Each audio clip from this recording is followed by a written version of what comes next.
Hello good evening to all of you. कैसे हो dear students? I hope आप सभी लोग ठीक हो। गाइज आज की इस वीडियो में हम लोग मैथ्स के क्वेश्चंस करेंगे, यानी प्रीवियस ईयर में पूछे गए जितने भी मॉडरेट टू हाई लेवल के मैथ्स के क्वेश्चंस थे, तो आज की इस वीडियो में हम लोग उन्हीं मैथ्स के क्वेश्चंस के बारे में डिस्कस करने वाले हैं। ओके, तो वीडियो जो है वो आपको अंत तक देखना है, और यदि आप लोग इस चैनल पे नए हो, पहली बार हो, तो इस चैनल को सब्सक्राइब कर लो। और गाइज़ वीडियो स्टार्ट करने से पहले मैं आप सभी लोगों से एक चीज़ कहना चाहूँगा कि आप लोग जो है नोटबुक और पेन ले लीजिए, क्योंकि प्रत्येक क्वेश्चंस को आप लोगों को सॉल्व करना है। मैं आप लोगों को सिखाऊंगा कि आप लोगों को क्वेश्चंस को देखते ही डील कैसे करना है। आप लोग जब क्वेश्चंस को देखिएगा तो आपके माइंड में क्या आना चाहिए कि भाई पहला स्टेप क्या होगा इस क्वेश्चंस को सॉल्व करने के लिए। ठीक है, तो पहले आप लोग नोटबुक और एक पेन ले लीजिए, और प्रत्येक क्वेश्चंस के लिए मैं आप लोगों को 30 सेकंड का टाइम दूंगा। 30 सेकंड के अंदर आप लोगों को इस क्वेश्चंस का आंसर देना होगा। ठीक है, इससे ये पता चल जाएगा कि आपकी तैयारी की लेवल कहाँ तक पहुँची, आप में क्या कमियां हैं जिसे आपको सुधारना चाहिए। तो चलिए गाइज अब ये वीडियो स्टार्ट करते हैं। यदि आप लोग लाइव आ गए हैं तो जल्दी से इस वीडियो को शेयर कर दीजिए, ताकि और भी विद्यार्थी लाइव आ जाएं और आज की क्लास स्टार्ट की जाए। चलिए पहला क्वेश्चन है, त्रिभुज ए बी सी में बी पर समकोण है। यदि एंगल ए सी बी, इसको एंगल बोलते हैं, ठीक है, यदि angle A C B 45 degree हो, ठीक है, तो cosec A minus under root three है ये। ठीक है, देखो cosec A minus under root three का मान ज्ञात करना है। ठीक है, ये पैरामेडिकल 2019 का क्वेश्चन है। तो आप लोगों का समय स्टार्ट हुआ। अब आप लोगों के पास 30 सेकंड है, तो जल्दी से इस क्वेश्चन का आंसर सभी विद्यार्थी बताएंगे जल्दी से। यानी क्वेश्चन है, त्रिभुज A B C is a right angle at B. If angle A C B is 45 degree, then find the value of cosec minus under root three. ठीक है, फिर से मैं बता देता हूँ, ये cosec minus under root three है। थोड़ा टाइपिंग मिस्टेक हो गया है, तो जल्दी से बताइए। आप लोग कॉपी पेन ले लीजिए, जो जो अभी लाइव जुड़े हैं, कॉपी पेन लेकर प्रत्येक क्वेश्चंस को आप लोग खुद से ट्राई कीजिए कि आप लोग सॉल्व कर पाते हो या नहीं। मुझे यही देखना है कि कितने स्टूडेंट मैथ पे भी फोकस किए हुए हैं। तो वेरी गुड। देखिए जिन भी स्टूडेंट ने आंसर ऑप्शन बी दिया है वो सही है, यानी इसका जो राइट आंसर होगा वो under root two minus under root three होगा। अब कैसे होगा ये देख लेते हैं। तो देखिए सबसे पहले यहाँ पर त्रिभुज का बात हुआ है। कौन सा ट्रायंगल का बात हुआ है जी? तो राइट एंगल ट्रायंगल, यानी समकोण त्रिभुज के बारे में बात हुआ है। तो हम लोग इसको ड्रॉ कर लेंगे, सब किसी को पता है। अब यहाँ पर बी जो है ना वो 90 डिग्री होगा, क्योंकि यहाँ पर डायरेक्ट लिखा गया है कि बी जो है समकोण पर है।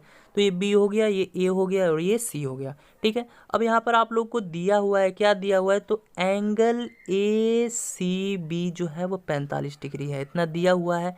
तो यहाँ से मेरा एंगल जो सी है वो 45 डिग्री हो गया, और एंगल बी जैसा कि आप सभी लोग जानते हो तो 90 डिग्री है ना। अब हमको निकालना क्या है? तो एंगल ए निकालना है। तो अब तो निकल जाएगा। कैसे निकलेगा? आप सभी को मालूम है, त्रिभुज के तीनों कोणों का योग कितना होता है? 180 डिग्री होता है ना। अब 180 डिग्री में से हम लोग इन दोनों को जोड़कर घटा देंगे, यानी 90 डिग्री प्लस 45 डिग्री, तो हमारा एंगल ए नहीं निकल जाएगा जी? ऑफकोर्स निकल जाएगा। तो 180 डिग्री और माइनस कितना हो जाएगा? ये 135 डिग्री। अब इसको घटाओ तो कितना आ गया एंगल ए? तो एंगल ए 45 डिग्री आ गया, घटाओगे तो यहाँ से एंगल ए जो है वो भी 45 डिग्री हो गया, एंगल सी जो है वो भी 45 डिग्री था, और एंगल सी जो है वो 90 डिग्री हो गया, है ना। तो याद रखना। अब मैं इसको हटा रहा हूँ। ठीक है, तो जैसा कि आप सभी लोग जानते हो कि एंगल ए जो है वो आपका कितना डिग्री था? तो 45 डिग्री था। ठीक है, अब क्वेश्चंस में देखो क्या बोल रहा है, cosec A minus under root three. ठीक है, तो कॉसेक लिख देना। अब ए का वैल्यू कितना आया था, यानी एंगल ए हम लोगों ने कितना निकाला था? तो 45 डिग्री निकाला था। ठीक है, और माइनस अंडर रूट थ्री। अब कॉसेक 45 डिग्री का वैल्यू क्या होता है, ये चीज़ मालूम होना चाहिए आपको। ठीक है, त्रिकोणमिति से क्वेश्चन है। अब कॉसेक 45 डिग्री का वैल्यू क्या होता है? तो वेरी गुड, क्या होता है? अंडर रूट टू होता है, और माइनस अंडर रूट थ्री। तो क्या ऑप्शन आया? तो ऑप्शन बी ही आया, है ना। यानी जिन भी विद्यार्थी ने ऑप्शन बी आंसर किया वो सही है। तो under root two minus under root three. ठीक है, देखो प्रत्येक क्वेश्चंस को बनाने में थोड़ा समय लग जा रहा है, बट आप लोग जिनको आता है मैथ्स बहुत अच्छी बात है, लेकिन यहाँ पे बहुत से स्टूडेंट सीखने आए हैं, तो मैं प्रत्येक क्वेश्चंस पे समय दे रहा हूँ ताकि वो लोग अच्छे से सीखें। ठीक है, चलिए बढ़ते हैं अब नेक्स्ट क्वेश्चंस की तरफ। चलिए गाइस, सेकंड क्वेश्चन है, एक अर्धगोले का आयतन 89.83 घन सेंटीमीटर है, तो इसका व्यास ज्ञात करें। यानी the volume of a semicircle is 89.83 cubic centimetre, then find its diameter. सभी विद्यार्थी इस क्वेश्चन का आंसर बताएंगे। पैरामेडिकल 2019 का क्वेश्चन है।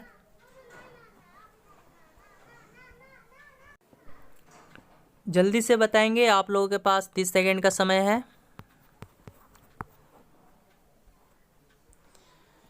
जो स्टूडेंट अभी लाइव जुड़े हैं, आप लोग भी कॉपी और पेन ले लीजिए और इसको सॉल्व कीजिए। प्रत्येक क्वेश्चंस को आप लोगों को सॉल्व करना है कि आप लोग इसको सॉल्व कर पाते हो या नहीं।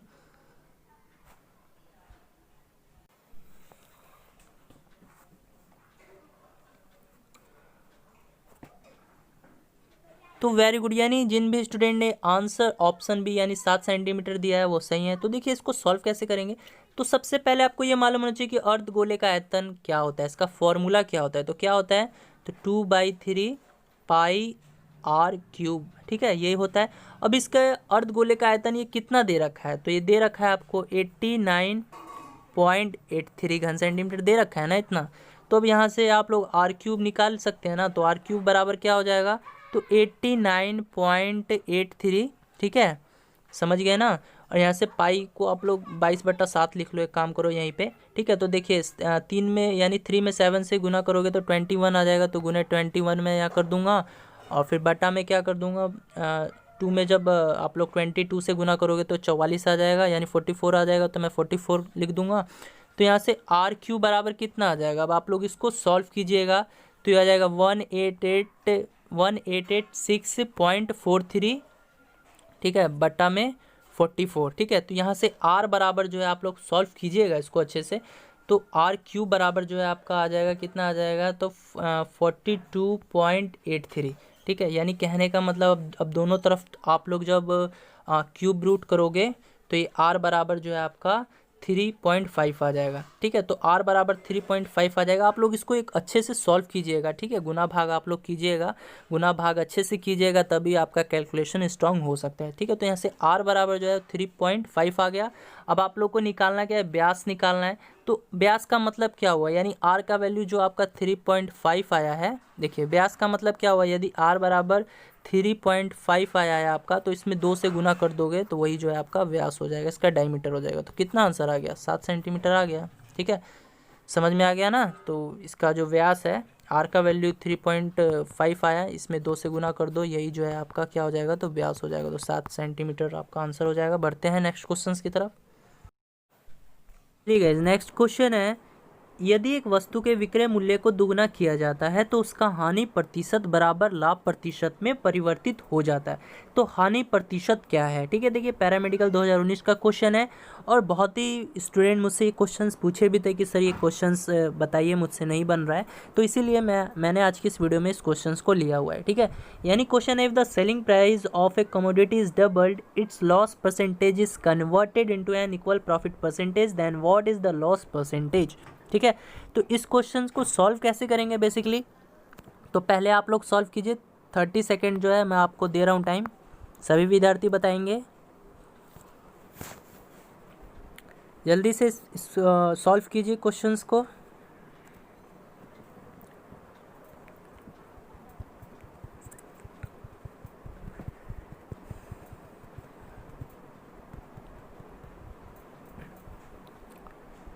तो चलिए गाइज मैं बता देता हूँ, ये क्वेश्चन थोड़ा सा मॉडरेट है, ठीक है। तो देखिए इस क्वेश्चन को सॉल्व कैसे करेंगे, तो सबसे पहले आप सभी को मालूम होना चाहिए कि विक्रय मूल्य बराबर क्या होता है, ठीक है। तो विक्रय मूल्य बराबर हम लोग हमेशा लिखते हैं क्रय मूल्य, ठीक है, लिखते हैं ना, क्रय मूल्य गुना में लाभ या हानि लिखते थे, फिर बटा में 100 कर देते थे। लेकिन यहाँ पर हानि प्रतिशत के बारे में बात हुआ है, फिर वो हानि प्रतिशत बराबर लाभ प्रतिशत में परिवर्तित हो जाती है। तो यहाँ पर पहले हानि प्रतिशत लिखेंगे, तो गुना हानि प्रतिशत कहने का मतलब 100 माइनस एक्स हो जाएगा। 100 माइनस एक्स क्यों होगा, क्योंकि मान लो बंदा कोई 100 रुपये में चीज़ खरीदता है, ठीक है, अब उसको 100 रुपये से कम में बेचेगा, यानी माइनस क्या रिप्रेजेंट कर रहा है भाई, कम में बेच रहा है, तो 100 रुपये में खरीदा है, 100 से कम रुपया में बेच रहा है, तो उसको हानि हुआ होगा, तो 100 माइनस एक्स हो जाएगा, बटा में 100 हो जाएगा, ठीक है। ये इक्वेशन 1 हो गया हमारा, समझना, ठीक है। अब फिर विक्रय मूल्य लिखेंगे, क्यों लिखेंगे, क्योंकि देखिए क्वेश्चन में बोल क्या रहा है, हानि प्रतिशत जो है उसके लाभ प्रतिशत में परिवर्तित हो जाता है। तो अब जो है हमको लाभ प्रतिशत की तरफ चलना है। तो विक्रय मूल्य बराबर क्रय मूल्य हो जाएगा, ठीक है। और फिर गुना में अब 100 प्लस x हो जाएगा और बटा में 100। अब यहाँ पर 100 प्लस x क्यों लिखा, क्योंकि लाभ प्रतिशत में आ गया है, वो बदल गया, उसका हानि प्रतिशत बराबर लाभ प्रतिशत में परिवर्तित हो जाता है, इसीलिए मैंने 100 प्लस x लिख दिया। क्योंकि मान लीजिए 100 रुपये में खरीदा है, अब 100 रुपये में खरीदा है वो भाई प्लस, यानी उसको कितने रुपये में बेच रहा है हमको नहीं पता है, तो उसको लाभ ही ना हो रहा है। यहाँ पर 100 प्लस आ गया तो लाभ हो रहा है उसको, ठीक है। तो ये इक्वेशन मेरा सेकेंड हो गया, ठीक है। यहाँ तक समझ गए ना। अब देखिए क्वेश्चंस को फिर से आप रीड कीजिए, क्वेश्चंस क्या बोल रहा है। तो देखिए क्वेश्चन बोल रहा है एक वस्तु के विक्रय मूल्य को दुगना किया जाता है तो उसका हानि प्रतिशत बराबर लाभ प्रतिशत में परिवर्तित हो जाता है। तो देखिए उसका जो हानि प्रतिशत है वो लाभ प्रतिशत में कब परिवर्तित हो जाता है, जब विक्रय मूल्य को दुगना करते हैं। तो भैया इसको दुगना करना पड़ेगा आपको, तभी जो है इसका हानि प्रतिशत जो है वो बराबर लाभ प्रतिशत में परिवर्तित हो जाता है, ठीक है। इतना आप लोगों ने सॉल्व कर लिया। तो देखिए ये मेरा इक्वेशन 1 हो गया, ये मेरा इक्वेशन 2 हो गया। अब क्या करना है आप लोगों को, इक्वेशन यानी अब आपको क्या करना है, इक्वेशन 2 में यानी समीकरण 2 में समीकरण 1 का मान रखना है। यानी देखिए समीकरण 1 है ना, विक्रय मूल्य बराबर क्रय मूल्य गुने 100 माइनस x बटा 100। अब इसी का मान, ये इतना मान जो है आपको यहाँ पर पुट करना है, ठीक है। तो चलिए पुट करते हैं। कैसे पुट कीजिएगा आप लोग, तो देखिए आप सभी लोग जानते हैं, आप लोग लिखिएगा 2, ठीक है, गुना में विक्रय मूल्य का मान क्या था समीकरण 1 का, तो क्रय मूल्य गुना 100 माइनस x बटा 100, ठीक है। फिर ये बराबर किसके था, तो ये था क्रय मूल्य गुना में 100 प्लस x, 100 प्लस x है बटा में 100, ठीक है। इसको ध्यान से समझ लेना, थोड़ा लिखने में प्रॉब्लम हो रहा है। तो देखिए 100 से 100 कट गया, क्रय मूल्य से क्रय मूल्य भी कट गया, तो ये आया क्या, तो ये 2 में अब 100 से गुना कीजिएगा तो 200 आ जाएगा, फिर माइनस 2x हो जाएगा, ठीक है। फिर बराबर ये कितना आ जाएगा, तो ये आपका कितना आ जाएगा, 100 प्लस x ही आएगा, आ गया ना। तो यहाँ से देखिए अब आप लोग इसको सॉल्व कीजिए, इतने को कैसे सॉल्व होगा। तो देखिए अब यहाँ से मैं 200 में से मैं 100 को घटा दूंगा तो कितना आ गया, 100 आ गया। और फिर ये माइनस 2x उधर जाएगा, प्लस x में जुड़ जाएगा तो 3x हो गया। तो यानी ये 3x बराबर मेरा कितना आ गया, 100 आ गया। तो x बराबर मेरा कितना आ गया, देखिए क्या आया था, 3x बराबर 100। तो मैं क्या बोल सकता हूँ, x बराबर मेरा 100/3, यानी जिसको हम लोग क्या बोल सकते हैं, तो 33.1/3%। तो ऑप्शन सी जो है वो आपका राइट आंसर हो जाएगा, ठीक है। तो ऐसे ही क्वेश्चंस पूछ लिए जाते हैं, थोड़ा सा कैलकुलेटिव था, थोड़ा सा फॉर्मूला बेसिस क्वेश्चन था, फॉर्मूला भी याद होना चाहिए आपको। चलिए बढ़ते हैं हम नेक्स्ट क्वेश्चन की तरफ। देखिए गाइस नेक्स्ट क्वेश्चन है, 5 लीटर शहद में 80% चीनी है, इस शहद में 3 लीटर जल मिलाया जाता है, तो नए मिश्रण में चीनी का प्रतिशत क्या है, ठीक है। पैरामेडिकल 2019 का क्वेश्चन है। यानी 5 liters of honey contains 80% sugar, 3 liters of water is added to this honey, then what is the percentage of sugar in the new mixture, है ना। नए मिश्रण में चीनी का प्रतिशत क्या है, यही बताना है। तो चलिए मैं 30 सेकंड देता हूँ आप सभी विद्यार्थियों को, तो जल्दी से इस क्वेश्चन का आंसर बताएं। मिश्रण से एक क्वेश्चन है और ऐसे क्वेश्चंस पूछ ले जाते हैं एलिगेशन से, तो जल्दी से बताइए इस क्वेश्चन का आंसर क्या होगा।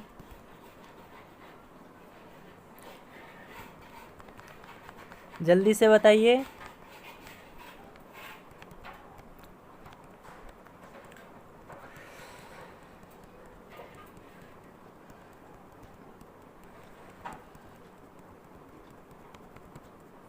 जल्दी से सभी विद्यार्थी बताएं इस क्वेश्चन का आंसर क्या होगा।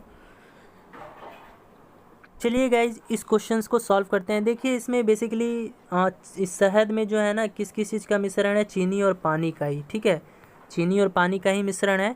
तो देखिए एक चीज़ बताइए मुझे, यानी 5 लीटर शहद में 80% चीनी है, तो सबसे पहले हम लोग चीनी की मात्रा निकाल लेते हैं, ठीक है। तो 5 लीटर शहद में चीनी की मात्रा कितनी है ये निकाल लेते हैं पहले हम लोग। 5 लीटर शहद में चीनी की मात्रा, देखिए सब लिखने का कोई ज़रूरत नहीं है, बट आप लोग को समझाने के लिए मैं इतना लिखता हूँ। यानी 5 लीटर शहद में चीनी की मात्रा, इसको कैसे निकालेंगे, 5 फिर गुना 80% है तो परसेंट हटेगा तो बट्टा में 100 आ जाएगा। तो 1 0 से 1 0 कट गया और ये 5 दूनी 10 हो जाएगा, 2 चौके 8 हो जाएगा। तो यानी 5 लीटर शहद में जो चीनी की मात्रा है वो कितनी आ गई, तो 4 लीटर आ गई, ठीक है। अब मैं क्या बताया था आप लोगों को कि ये शहद में जो है चीनी और पानी का कम्बिनेशन है, ठीक है। तो चीनी और जली का बात किया गया है, तो यहाँ से जब 5 लीटर का शहदी है, उसमें 4 लीटर आपका चीनी है, तो अब जो 1 लीटर बचेगा वो क्या होगा, पानी होगा। तो पानी जो है वो आपका 1 लीटर हो गया। ठीक है, ध्यान से समझना। फिर से मैं बता देता हूँ, 5 लीटर शहद में जो चीनी की मात्रा है वो 4 लीटर हम लोगों ने निकाल लिया। अब जब 5 लीटर का शहदी है उसमें 4 लीटर आपका चीनी ही है, तो 1 लीटर आपका पानी होगा, क्योंकि यहाँ पर वो जो शहद है उस शहद का मिश्रण क्या है, चीनी और पानी से ही वो शहद बनाया गया है। तो 4 लीटर जब चीनी हो गई तो 1 लीटर जो बचा वो हमारा पानी हो गया। अब क्या बोल रहा है क्वेश्चन में, इस शहद में 3 लीटर जल मिलाया जाता है। ठीक है, तो इस शहद जो शहद है कितने लीटर है, 5 लीटर है, इसमें 3 लीटर और जो है जल मिला दिया जाता है, यानी 8 लीटर का हो जाता है। तो नए मिश्रण में चीनी का प्रतिशत कितना है, तो बताइए। चीनी का परसेंटेज निकालना है, तो कैसे निकालेंगे, देखिए। तो चीनी का मात्रा हम लोगों ने कितना निकाला था, 4 निकाला था। देखिए यहाँ से मैं समझा देता हूँ आपको। देखिए परसेंटेज निकालना है, चीनी का नए मिश्रण में चीनी का प्रतिशत कितना होगा। तो देखिए चीनी की मात्रा हम लोगों ने कितनी निकाली थी, तो 4 लीटर निकाली थी। अब बोल रहा है नए मिश्रण में चीनी का प्रतिशत क्या होगा। तो नया जो मिश्रण था वो कितने लीटर का था, यानी 5 लीटर शहद था, फिर उसमें क्या हुआ, बाद में 3 लीटर और जल मिलाया जाता है, तो ये नया मिश्रण हो जाता है। तो बटा 8 कर देंगे, फिर गुना में 100 कर देंगे। तो यहाँ से चीनी का नए मिश्रण में चीनी का प्रतिशत नहीं निकल जाएगा जी, निकल जाएगा। काट के सॉल्व कीजिए तो कितना आ गया, ये 50% नहीं आ गया। तो ऑप्शन बी जो है आपका राइट आंसर हो गया। बढ़ते हैं नेक्स्ट क्वेश्चन की तरफ। जिनको समझ में नहीं आएगा फिर से वीडियो रिपीट करके देख लीजिएगा, समझ में आ जाएगा। फिर भी दिक्कत होता है तो आप लोग जो है मुझे ग्रुप में पूछ सकते हैं मुझसे। ठीक है, चलिए बढ़ते हैं नेक्स्ट क्वेश्चन की तरफ। चलिए गाइज नेक्स्ट क्वेश्चन देखते हैं। क्वेश्चन है, एक 8,000 रुपये की राशि चक्रवृद्धि ब्याज की एक निश्चित दर से 2 वर्ष में 12,500 रुपया हो जाती है, तो 3 वर्ष के बाद क्या होगी, यानी 3 वर्ष के बाद वो मिश्रधन क्या होगी, यही निकालना है। वो अमाउंट क्या होगा वही हमको फाइंड आउट करना है। ठीक है, तो देखिए इसका एक फॉर्मूला होता है। इस क्वेश्चन देखिए, क्वेश्चंस को वीवीआई कर लेना, ये पूछ लिया जाता है क्वेश्चंस। ठीक है, फिक्स है ये क्वेश्चन। ठीक है, इस क्वेश्चंस को स्टार लगा देना, इसीलिए मैं ये क्वेश्चंस को लिया हूँ। हो सकता है ये आपके आने वाले एग्जाम में पूछ ले, बस आपको अंतर मिल जाएगा, डिजिट जो है वो चेंज कर देगा। ठीक है, तो ये कॉन्सेप्ट जो है आपको याद कर लेना है पूरा फुल्ली। ठीक है, तो देखिए इसका एक फॉर्मूला होता है। क्या फॉर्मूला होता है, तो अमाउंट बराबर P गुने 1 + R बटा 100 इसका पावर T। ठीक है, समझ गया ना। देखिए A मेरा क्या है, अमाउंट है जिसको मिश्रधन बोलते हैं। P मेरा क्या है, तो प्रिंसिपल जिसको मूलधन बोलते हैं। R मेरा क्या है, तो दर है ना। और T मेरा क्या है, समय है। ठीक है, तो अब आप लोग ये कैसे समझिएगा कि भैया अमाउंट मेरा कौन है, 8,000 रुपया है कि 12,500 रुपया है। ठीक है, तो यही मैं आपको समझाऊंगा। तो देखिए अगर क्वेश्चन में रहे कि कोई भी धनराशि इतने वर्ष में इतना रुपया हो जाती है। ठीक है, यानी यहाँ पर आएगा 5 वर्ष में मतलब इतना रुपया हो जाता है, 10 वर्ष में इतना रुपया। वैसे तो 5 या 10 वर्ष का नहीं देता है। ठीक है, 2 से लेकर 4 ही वर्ष तक का आपको देगा। ठीक है, यदि बोले कि 2 वर्ष में इतना हो जाता है, 3 वर्ष में इतना हो जाता है, 4 वर्ष में इतना हो जाता है, तो 2 वर्ष में जो अमाउंट होगा ना वही आपका, 2 वर्ष के बाद जो अमाउंट होता है वही आपका क्या हो जाएगा, अमाउंट हो जाएगा। 2 वर्ष के बाद जितना रुपया आपको दिया होगा वही मेरा अमाउंट हो जाएगा। तो यहाँ पर 2 वर्ष में कितना हो जाता है, तो 12,500 हो जाता है, तो ये मेरा अमाउंट हो जाएगा। तो 12,500 मैं लिख दूंगा अमाउंट, और प्रिंसिपल मेरा 8,000 हो जाएगा, समझ रहे हो ना। और फिर यहाँ से 1 + R बटा 100, और समय कितना है, तो 2 वर्ष है। अब इसको सॉल्व करोगे तो यानी 12,500 बटा 8,000। ठीक है, और फिर यहाँ से 1 + R बटा 100 का पावर स्क्वायर। अब यहाँ से आप लोग इतना सॉल्व कर लेना। ठीक है, आप लोग जब सॉल्व कीजिएगा तो R का वैल्यू जो है वो आपको 25% आ जाएगा। ठीक है, आप लोग निकालना, आप लोग खुद से भी ट्राई करो यार। अगर दिक्कत होता है तो मुझसे पूछो, लेकिन आप लोग खुद से ट्राई करो, क्योंकि एग्ज़ाम जो है आप लोग खुद दोगे। मैं क्वेश्चंस को बनाऊंगा तो कोई भी फ़ायदा नहीं होने वाला है। आप लोग देखिएगा यहाँ पर, अच्छा लगेगा, लेकिन जब तक आप खुद से प्रैक्टिस नहीं कीजिएगा तब तक आप सीखिएगा नहीं। ठीक है, तो यहाँ से देखिए आप लोग सॉल्व करने की कोशिश करना। अगर दिक्कत होता है तो मुझसे ग्रुप में पूछ लेना। ठीक है, तो R बराबर जो है 25% आएगा, यानी दर जो है हम लोग का 25% निकल गया। अब दर तो हम लोग को पता चल गया 25% है, लेकिन पूछा क्या गया है, 3 वर्ष के बाद वो राशि क्या होगी, वो मिश्रधन क्या होगा, वो अमाउंट क्या होगा। तो अब कैसे निकालोगे, फिर से वो फॉर्मूला लगाना है आपको, यानी अमाउंट बराबर प्रिंसिपल गुने 1 + R बटा 100 गुने T। अब क्या करना है, देखिए अब अमाउंट जो है वो आपको निकालना है ना, अमाउंट निकालना है ना। प्रिंसिपल कितना है, मूलधन 8,000 रुपया है, समझ रहे हो ना। और 1 + R कितना है, तो R अभी हम लोगों ने निकाला 25%, तो 25 बटा 100 हो जाएगा। और समय कितना है, 2 वर्ष हो गया। तो इसको भी आप लोग खुद से ट्राई करना, इसको सॉल्व कीजिएगा तो आप लोग का आंसर जो है वो आ जाएगा 15,625। ठीक है, तो ऑप्शन डी जो है वो आपका राइट आंसर हो जाएगा। आप लोग खुद से भी ट्राई करो, ठीक है, मैं आपको सिखा रहा हूँ। वैसे क्वेश्चंस तो आप लोगों को खुद से सॉल्व करना है। आप लोग को दिक्कत होता है, मैं बार बार बोलता हूँ कि आप लोग मुझसे पर्सनली भी पूछ सकते हो। ठीक है, चलिए इस वीडियो में इतना ही गाइज। आज कुछ तबीयत ठीक नहीं है जिसके कारण आज की इस वीडियो में मैं बस इतना ही क्वेश्चंस करवा रहा हूँ। ठीक है, कल के क्वेश्चंस में कल की वीडियो में हम लोग नंबर ऑफ़ क्वेश्चंस देखेंगे। ठीक है, चलिए मिलते हैं, बाय बाय।